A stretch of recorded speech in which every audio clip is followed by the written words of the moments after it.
এটা আমি এআই দিয়ে বানিয়েছি আমার নিজের ইউজ করার জন্যে। এটা আমি এবার এটা ভেক্টর করে আমি এটা সংরক্ষণ করে রাখবো আমার ইউজ করার জন্য। আর ভেক্টর করার জন্য আমার সবচাইতে পছন্দের সফটওয়্যার হচ্ছে এই ভেক্টর ম্যাজিক, যেটাতে আমি সবসময় ভেক্টর করে থাকি। যদিও বা আমি ইলাস্ট্রেটর দিয়ে করতে পারি, তারপরেও আমার ভেক্টর ম্যাজিকটা আমার সবচাইতে বেশি। এটা একই কালারটা আমি সহজেই করতে পারবো।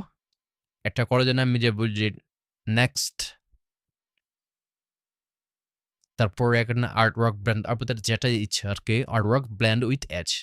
আর একটা আর্টওয়ার্ক উইদাউট ব্লেন্ডেড এজ আছে, এটা নেব না, আমি নেব হচ্ছে এটা। আমি এটা হাই, মিডিয়াম এবং লো আছে, আমি লো নিব। লো নিলে হয়তো ব্লারি ব্লারি টাইপ বা সাইনিক এগুলো থাকলে পরেও এটা সুন্দর স্মল ভাবে আসবে। এজন্য আমি এটা নিব। এটা যেহেতু আমার black design, black and white, তারপরে এই ট্রু কালারটাই নিতে পারে। ব্ল্যাক এন্ড হোয়াইট থাকলে আমরা সহজেই এভাবে ভেক্টর করতে পারি, কোনো ঝামেলা থাকে না। হ্যাঁ, খেলো। হুম।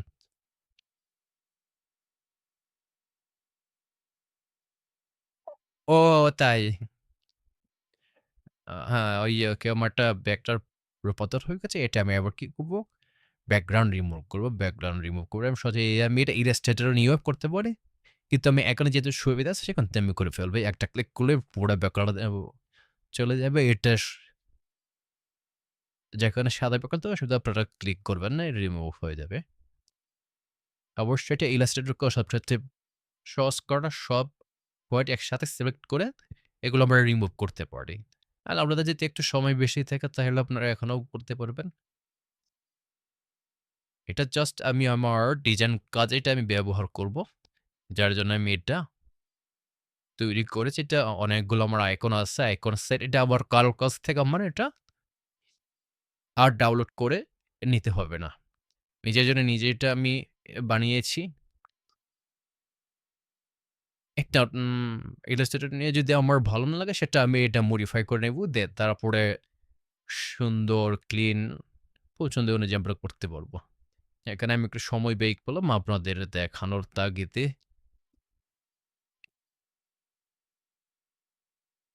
এখানে মনে সবাই এগুলো আমি সাধারণত ইলাস্ট্রেটর নিয়ে সব হোয়াইট ব্যাকগ্রাউন্ড সিলেক্ট করে আমি করে ফেলি। তাহলে ওটা আমার সুবিধার। এই যে আমার ফাইল রেডি আছে, এটা আমি আবার সেভ করব। সেভ। আমার ডাউনলোড ফোল্ডারে আমি রেখে দিলাম। ChatGPT আমি বানিয়েছিলাম এটা। যেমন হয়ে গেল আমি এটা ক্লোজ করে দিব। আমার এটা আমার দরকার নাই, যে আমারটা রেডি হয়ে গেছে।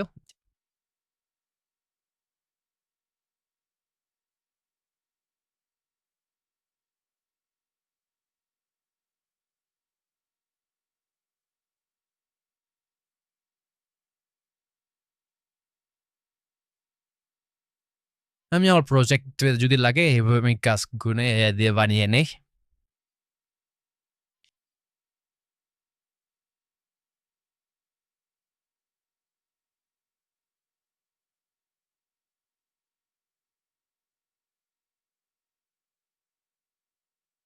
এগুলো সিঙ্গেল, এগুলো থাকবে, এগুলো মাল্টিপল আর ডাবল সেভ করে নেবেন।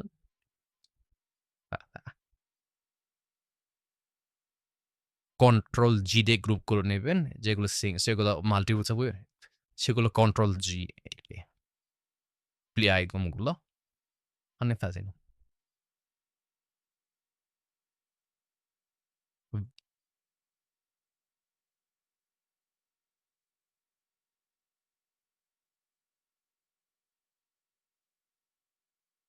বর্তমানে কিন্তু সবাই এভাবেই কাজ করে। কেউ এখন ডাউনলোড করে বা কিনে না, অনেকেই কিনে যারা সাধারণত তারা ডিজাইন প্রোডাক্ট ডিজাইন করে না। কাজগুলা এই প্রসেস যারা না তারা করে থাকে। বেসিক্যালি আমি আর কাউটা ডাউনলোড করে ইউজ করি না আমি।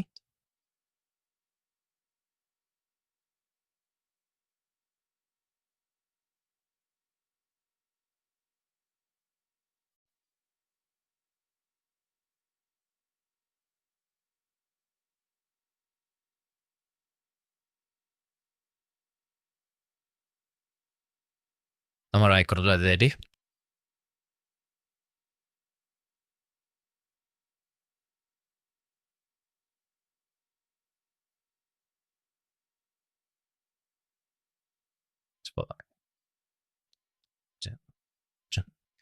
25টা এখন আসছে।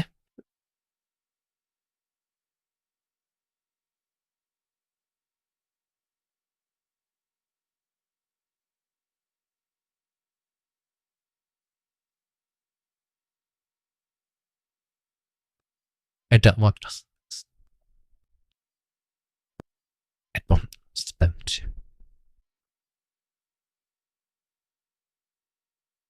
এটা গেরা।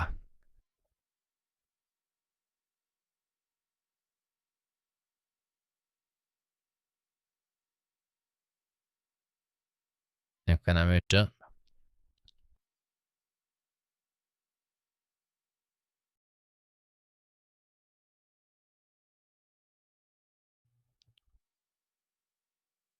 equal 7.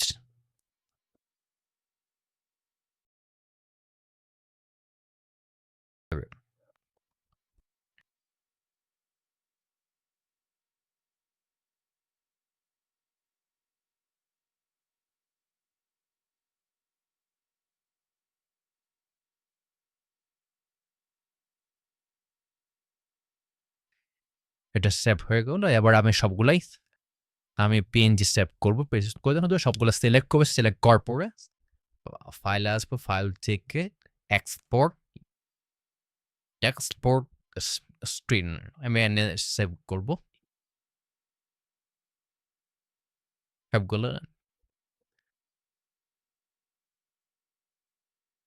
এনে PNG বিভিন্ন ভার্সন আছে, আপনি কোন এতে সেভ করবেন। আমি এই PNGটি সেভ করবো। এক্সপোর্ট এখানে আমি সেভ করবো। আমার PNG হলে PNG আমার এটা আমার PNG আমার সেভ হয়ে গেছে। এটা এবার আমি যে কোনো আমার প্রজেক্টে আমি ইউজ করতে পারবো খুব সহজে। কিন্তু আমি আমার আইকর সেট বানিয়ে ফেললাম। আপনারাও আপনাদের মতো কিন্তু বানিয়ে ফেলবেন না, শুধু জাস্ট আপনারা এআই দিয়ে আপনারা বানিয়ে আপনারা এই প্রসেসে আপনারা ভেক্টর সেট বানিয়ে দিতে পারবেন। ওকে, থ্যাংক